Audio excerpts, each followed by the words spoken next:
ওই শেওড়া গাছে নাকি এক দুষ্ট শাকচুন্নি থাকে, সুযোগ পেলেই সে নাকি মানুষের ক্ষতি করে। আমি যাই, আমার আমার দেরি হয়ে যাচ্ছে। ভয় কিসের? আমি তো আছি। ও হ্যাঁ, শাকচুন্নির কথা বলছিলে না? তাকে তুমি দেখেছো? আমি কোনোদিন দেখিনি, তবে শুনেছি খুব কুৎসিত, কোথাকার দেখতে, দেখলে নাকি গায়ে রক্ত হিম হয়ে আসে।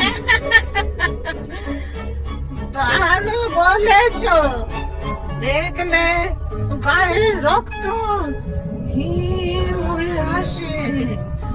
কুৎসিত কতকার, দেখো তো শাকচুন্নি ঠিক এরকম দেখতে।